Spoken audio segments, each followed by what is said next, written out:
Halo semuanya, aku yakin 90% dari kamu yang nonton ini pasti pernah ngalamin yang namanya overthinking. Tahu nggak sih, overthinking itu kayak punya tetangga yang suka nyetel musik horeg tengah malam, bikin tidur nggak nyenyak, pikiran nggak tenang. Kepikiran kerjaan yang belum selesai, kepikiran omongan orang tadi siang, kepikiran kalau besok presentasi gagal, gimana ya hidupku? Dan yang bikin kesel, makin kita coba berhenti mikir, makin keras aja suara di kepala kita. Kayak ngusir kucing, makin diusir, makin betah. Dan berita baiknya, overthinking itu bukan karena kamu lemah, bukan karena kamu cengeng, tapi karena otak kamu terlalu aktif buat ngelindungin kamu. Ironis ya, tapi tenang, hari ini kita bakal kupas tuntas. Kenapa kamu overthinking, gimana cara ngehack pikiran sendiri, dan tentu saja jurus-jurus ninja praktis biar pikiran bisa diem. Walau cuma sebentar, ini bukan terapi, ini bukan meditasi berjam-jam, ini cuma cara-cara kecil yang bisa kamu lakuin, bahkan sambil makan mie instan. Siap? Tarik napas dulu, kita mulai. Bagian 1.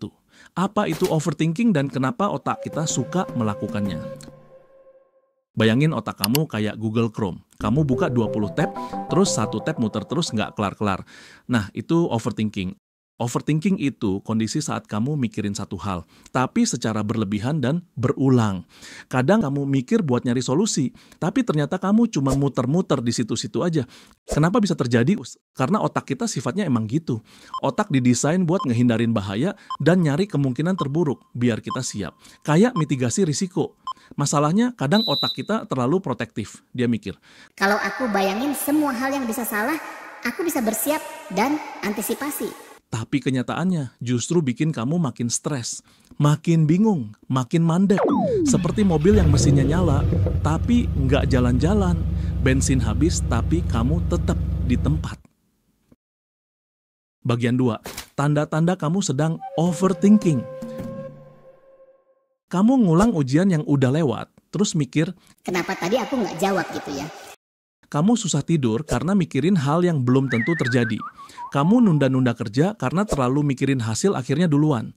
Kamu mikir skenario terburuk dulu sebelum mulai apapun. Kalau satu aja kamu iyain, yap, kemungkinan besar kamu perlu rem dikit. Bagian 3, jurus praktis untuk mengatasi overthinking. Terus gimana dong caranya biar pikiran ini bisa agak chill dikit? Nih, aku kasih beberapa tips simple yang bisa langsung kamu coba. Jurus pertama, tulis semua yang ada di kepala, brain dump. Daripada semua muter di kepala, coba tumpahin semuanya di kertas atau buka catatan di handphone.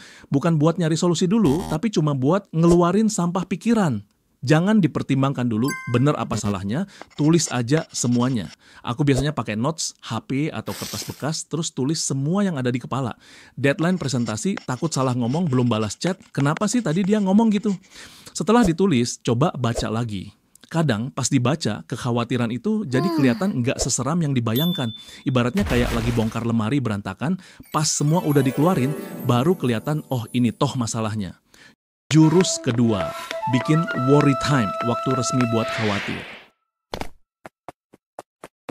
Lucu ya, tapi efektif. Pilih satu waktu setiap hari, misal jam 5 sore, buat worry session. Kalau tiba-tiba overthinking, jam 10 pagi, tunda. Kasih janji ke otakmu. Nanti jam 5 kita pikirin ini lagi. Awalnya otak kamu bakal keras kepala. Tapi ini penting. Ini harus sekarang. Kamu cuma jawab, Nanti aku janji. lama-lama otak kamu bakal percaya. Dia bakal simpen semua pikiran buat jam 5 sore. Dan kamu bisa fokus kerja atau aktivitas lain tanpa gangguan. Ini kayak kasih otak kamu shift kerja. Bukan kerja 24 jam nonstop. Dan anehnya pas jam 5 datang, kadang udah nggak kepikiran lagi.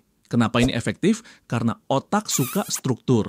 Dikasih jadwal, dia tenang. Tips, pakai alarm HP. Waktu overthinking 15 menit saja. Kalau lewat 15 menit, alarm bunyi, waktunya istirahat otak.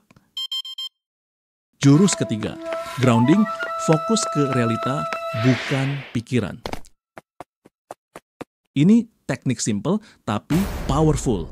Pas kamu mulai keasikan mikir skenario, Gimana kalau Coba tarik diri kamu balik ke realita. Coba latihan 5-4-3-2-1. 5 hal yang kamu lihat, lihatlah sekeliling dan identifikasi 5 benda yang bisa dilihat. Misal, kursi, pohon di luar jendela, buku di meja, jam dinding, lampu, ruangan. 4 hal yang bisa kamu sentuh, rasakan dan sentuh 4 benda di sekitar. Misalnya, permukaan meja, pakaian yang dikenakan, rambut, kaki di lantai. 3 hal yang bisa kamu dengar. Dengarkan dan perhatikan 3 suara yang ada di sekitar, misalnya suara kendaraan di jalan, musik dari radio, percakapan orang lain. Tidak ada yang boleh pulang. Lihat kantung mataku ini. Kantung mataku punya kantung mata. 2 hal yang bisa kamu cium. Cium dan identifikasi 2 aroma yang bisa dirasakan, misalnya bau kopi, aroma sabun di kamar mandi. 1 hal yang bisa kamu rasa di mulut. Rasakan dan fokus pada 1 rasa di mulut, misalnya rasa permen yang sedang dikunyah, rasa air putih yang diminum. Cara ini bantu mengembalikan dan menambatkan kamu ke masa sekarang, supaya otak berhenti lari ke masa depan yang belum kejadian. Kenapa ini work? Karena overthinking itu abstrak. Tapi panca indera itu real. Jadi kita teleport pikiran dari dunia imajinasi ke dunia nyata. Jurus keempat, physical movement alias gerakan tubuh. Kadang kita nggak butuh nasihat, kadang kita cuma butuh gerak. Overthinking itu energi yang stuck di kepala. Solusinya, distribusikan energi itu ke seluruh tubuh. Coba jalan kaki, lompat-lompat, pukul bantal kalau perlu, atau bahkan joget lagu favorit.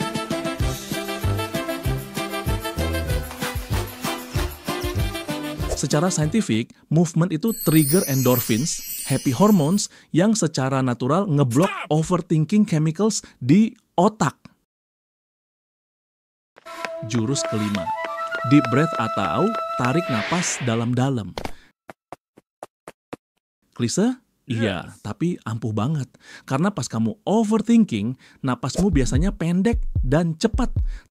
Tarik napas dalam hidung 4 detik, tahan 4 detik, buang lewat mulut 6 detik. Lakuin 3-5 kali. Setiap hembusan napas, kamu ikut melepaskan semua pikiran-pikiran yang bikin sumpek, dijamin kepala lebih kalem. Jurus keenam, kasih otak kamu makanan yang beda. Overthinking itu kayak otak kamu kelaparan, tapi yang dia makan malah sampah. Kalau kamu terus kasih dia makan, galau. Scroll media sosial, bandingin diri, dengerin lagu sedih. Ya, dia bakal overthinking terus. Ibaratnya kayak api kecil disiram bensin. Ya, pasti tambah gede kan ya. Tapi kalau kamu kasih dia makanan yang beda, 10 menit jalan kaki pagi, 1 lagu yang bikin senyum, 1 obrolan ringan sama teman, 1 hal kecil yang kamu syukuri, otak kamu bakal lebih tenang karena dia udah kenyang. Jurus ketujuh, cari teman bicara. Jangan pendam semuanya sendiri. Coba cari teman, keluarga, atau siapapun yang kamu percaya buat cerita. Akan lebih baik lagi kalau kamu cerita ke yang punya hidup. Kadang cuma dengan ngomongin apa yang ada di pikiran, beban itu bisa sedikit berkurang. Ingat, meminta bantuan itu bukan tanda lemah, tapi tanda kamu peduli sama kesehatan mental kamu. Ibaratnya kayak lagi bawa barang berat bareng-bareng, kan jadi lebih ringan. Bagian 4. Kesalahan umum yang harus dihindari. Tapi hati-hati, ada beberapa kesalahan yang bikin overthinking makin parah. Kesalahan nomor 1, jangan mikir yang aneh-aneh. Ini kayak bilang, jangan bayangin gajah pink. Auto langsung kebayang kan? Kesalahan kedua, langsung distraksi dengan sosial media. Di era digital ini, kita gampang banget kena bombardir informasi. Berita buruk, postingan flexing di sosmed, komentar negatif, semuanya bisa jadi bahan bakar buat overthinking. Coba deh batasi waktu kamu main sosmed atau nonton berita yang bikin cemas. Ingat, kamu berhak memilih informasi apa yang masuk ke pikiran kamu. Kesalahan ketiga, perfeksionisme. Aku harus bisa stop overthinking 100%. Gak realistic guys. Remember, ini journey, bukan destination. Ada naik turun dan itu normal. Jadi overthinking itu wajar. Itu cuma tanda kamu peduli. Kamu ingin yang terbaik. Tapi jangan biarkan pikiranmu ngerampok harimu. kamu berhak untuk hidup lebih damai tanpa harus mikir 24/7. Aku tahu, kadang pikiran itu emang suka ngajak ribut. Kayak temen yang toksik, maunya bikin kita down terus. Tapi kamu punya kekuatan buat memilih pikiran mana yang mau kamu dengerin. Bayangin deh, kalau pikiran kamu tenang, kamu bisa lebih fokus sama tujuan kamu, lebih menikmati hidup, dan pastinya lebih bahagia. Jadi, coba deh mulai hari ini, latih pikiran kamu buat lebih chill. Jangan biarkan overthinking terus-terusan jadi penyiar berita buruk di kepala kamu. Kamu berhak punya pikiran yang damai dan hati yang tenang. Gimana? Ada tips lain yang biasa kamu lakuin buat nenangin pikiran? Coba share cerita kamu di kolom komentar di bawah ya. Atau kalau video ini ngebantu kamu, jangan ragu buat share ke teman-teman kamu yang mungkin juga lagi berjuang sama overthinking. Ingat, berbagi itu peduli. Sampai ketemu di video berikutnya. Tetap semangat dan jaga kesehatan mental. See you di video selanjutnya. Stay strong, stay mindful.